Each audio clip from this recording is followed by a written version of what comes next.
गुफाओं में रहने वाले आदि मानव आखिर कैसे थे? आधुनिक विज्ञान के लिए यह सवाल आज भी पहेली है। पर इस बारे में खोज कर रहे वैज्ञानिकों का कहना है कि 20 लाख साल पहले धरती पर रहने वाले लोग हमसे अच्छी खुराक लेते थे। लंबे वक्त तक यह माना जाता रहा कि गुफा में रहने वाले मानव सिर्फ मांस खाते थे, लेकिन अब यह भ्रम साबित हो रहा है। वैज्ञानिकों का कहना है कि पाषाण युग के इंसान फल, जड़ें, फलों के गूदे और मांस खाते थे। वैज्ञानिकों की एक रिसर्च टीम कहती है कि अगर गुफा मानव की खुराक का हिसाब मिल जाए तो 21वीं सदी के इंसान की कई तकलीफें दूर हो जाएंगी। पौष्टिकता के आधार पर आहार और डाइट की सही पहचान हो सकेगी। 25 लाख साल पहले से लेकर 12,000 साल पहले के इस दौर में ना आलू था, ना ब्रेड थी, दूध का भी अता पता नहीं था। आज इन्हें मुख्य आहार माना जाता है। कृषि की शुरुआत को गुफा मानव के युग के बाद आज से करीब 10,000 साल पहले हुई। ऐसे में यह सवाल उठ रहा है कि किसकी डाइट बेहतर है, आदम इंसान की या हमारी? शरीर कदकाठी, शारीरिक और मानसिक स्वास्थ्य इशारा करता है कि गुफा में रहने वाले हमसे ज़्यादा सेहतमंद थे। एक कंपनी के शोध की अगुवाई कर रहे वैज्ञानिक डॉक्टर मार्क कहते हैं कि उनका उद्देश्य आज के लोगों के लिए सेहतमंद खुराक तैयार करना है। वह कहते हैं, पाषाण युग के आहार में कई तरह के पौधे शामिल थे। आज हम एक दिन से ज़्यादा एक सब्जी या 5 फल खा लेते हैं।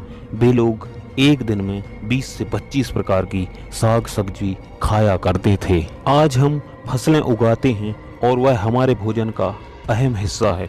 वहीं शताब्दियों पुराने इंसान कम कार्बोहाइड्रेट, कम वसा वाला खाना खाते थे। वह ज़्यादा से ज़्यादा साग सब्जियां खाते थे।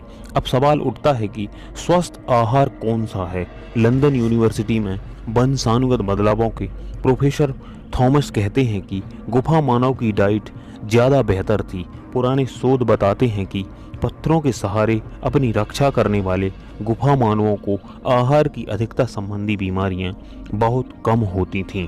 उन्हें 2 तरह की डायबिटीज़ नहीं थी। मोटापे का तो अता पता ही नहीं था। वैज्ञानिक दूध का उदाहरण देते हैं। मार्क कहते हैं, धीरे धीरे डाइट में कई बदलाव हुए, कई चीज़ें नई आईं और कई गुम हो गईं। दूध का ही उदाहरण ले लीजिए। 10,000 साल पहले इंसान ने दूध खोजा। पहले हम दूध को पचा नहीं पाते थे, लेकिन अब यह चीज़ आदत में ढल गई है।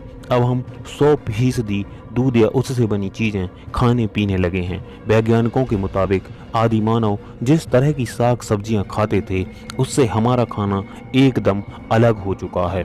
आहार संबंधी मामलों की एक और विशेषज्ञ प्रोफेसर सिमंडस कहती हैं, कृषि के विकास का मॉडल पैसा कमाने पर आधारित है। पौष्टिक आहार पैदा करने के बजाय अब ऐसी फसलों की पैदावार की जा रही है जिनका अंतर्राष्ट्रीय बाजार है। गेहूं इसका एक उदाहरण है। इस बात पर वैज्ञानिक एक मत हैं कि मौजूदा दौर में इंसान अनाज पर ज़्यादा निर्भर हो गया है। अनाज की कई किस्में बाजार में हैं, लेकिन शोधकर्ताओं को अफसोस है कि असली पौधे और उसके गुण इस बदलाव की भेंट चढ़ रहे हैं। शोध करने वालों का सुझाव है कि लोगों को चीनी और अति कार्बोहाइड्रेट वाले आहार से बचना चाहिए। उनकी जगह ऐसी चीज़ों का इस्तेमाल करना चाहिए जिन्हें अनदेखा किया जा रहा है। धीरे धीरे यह बात साफ होने लगी है कि खाने पीने की इन बदली आदतों ने कई नई और घातक बीमारियों को भी जन्म दिया है। यह भी एक वजह है कि आज का इंसान अपने पूर्वजों की तुलना में शारीरिक रूप से कमज़ोर हो चुका है। इसका प्रमाण देने के लिए कुछ वैज्ञानिक आदिवासियों का अध्ययन कर रहे हैं। अब भी पुराने तरीके से रह रहे दुनिया भर के कई कबीलों में आँख, दांत, गले, दिल और फेफड़े की बीमारियां ना के बराबर हैं। उनके अध्ययन के आधार पर कहा जा रहा है कि हमें गाजर, अंडे, चिकन, रसीले फल, बादाम, मूली, शलजम और अखरोट जैसी चीज़ें ज़्यादा खानी चाहिए। शुरुआत में हमारे पाचन तंत्र को एक बदलाव से गुजरना होगा, लेकिन देर सवेर इस आहार का अच्छा असर सेहत पर पड़ने लगेगा।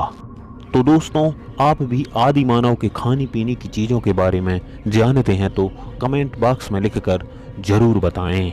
ऐसे ही अमेजिंग वीडियो देखने के लिए हमारे चैनल को सब्सक्राइब करें, लाइक करें और ज़्यादा से ज़्यादा शेयर करें।